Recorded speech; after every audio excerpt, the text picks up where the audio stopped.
This is the fourth and last video of my FATF series covering the 40 FATF recommendations. If you missed my prior videos, you can find the links for part 1, 2 and 3 in the description right below of the video. So today I'll summarize the remaining 10 FATF recommendations for you.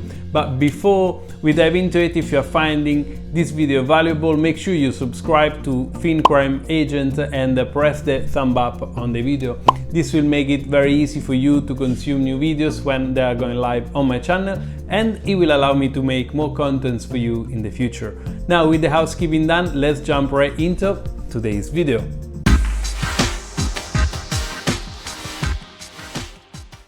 Hi and welcome to FinCrime Agent, my YouTube channel where every week I publish a new video to boost your awareness about AML and financial crime prevention. In my prior videos I already covered the overview of what is FATF and why FATF created those 40 recommendations. So we can now start immediately by continuing with recommendation number 30. The 30th FATF recommendations focuses on the responsibilities of law enforcement and investigative authorities. It states that countries need to make sure they have aligned law enforcement authorities. These authorities must be responsible for all investigations related to money laundering and terrorist financing, especially in case of any major offenses that generate proceeds.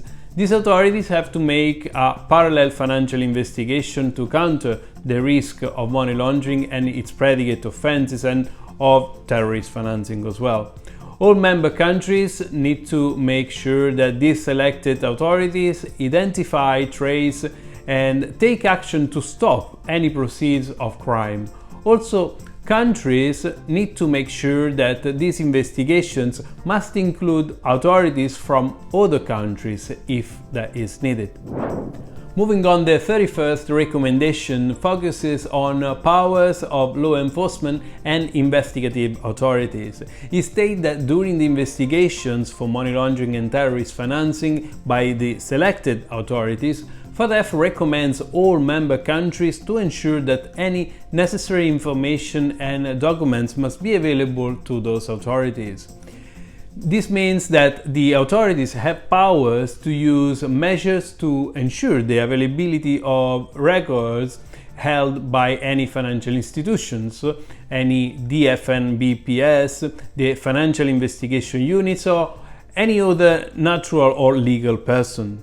Also, this recommendation states that all countries should make sure that these authorities can use any investigative techniques they think are needed, like undercover operations or intercepting communications for their own investigations. Next up is the 32nd recommendation. FATF states that all member countries must make sure that they take the necessary measures to detect any cross-border transportation of currency or any other value assets. The selected authorities must have the power to stop anyone from this transportation if it's illegal. Also, in case of false disclosures, relevant sanctions must be placed on them, especially if there is any link to money laundering or terrorist financing.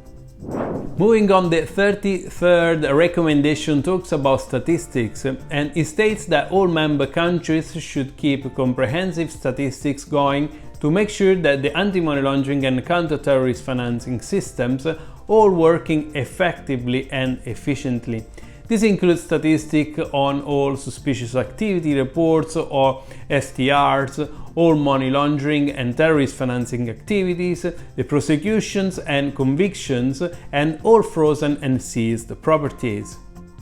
So what are your views on the FATF recommendations that I have stated in this video and in my entire series? Do you think those are broadly followed by the industry? Would a revision be useful anytime soon? Let me know what you think in the comment down below. So with that being said, let's get back to some more recommendations to cover in this video. Now let's talk about the 34th recommendations that focuses on guidance and feedback. This one states that all selected authorities, supervisors and SRBs in all member countries should develop guidelines and provide feedback to help financial institutions, non-financial businesses and any other professions to fight the risk of money laundering and terrorist financing. particularly by reporting any transactions that seem suspicious. Moving on, let's talk about the 36 and 40 recommendations, which I grouped together since they are both focused on international cooperation. This is particularly important because FATF is supposed to be an international regulatory body for AML and counter-terrorist financing measures. That's why international cooperation is very necessary for FATF to work properly. This recommendation focuses specifically on mutual legal assistance. In this recommendation, FATF recommends that all member countries should lay out as much legal assistance as possible linked to money laundering, terrorist financing, investigations, and any related proceedings. Also, FATF recommends that all these countries should have specific treaties to ensure cooperation between them. With recommendations 36 and 40, FATF touch bases also on the topics of asset freezing, confiscation, and extradition. Next up, the 37th recommendations, which talks about mutual legal assistance. FATF recommends all member countries to provide as much mutual legal assistance as possible in terms of investigations and prosecutions of any proceedings linked to money laundering and terrorist financing.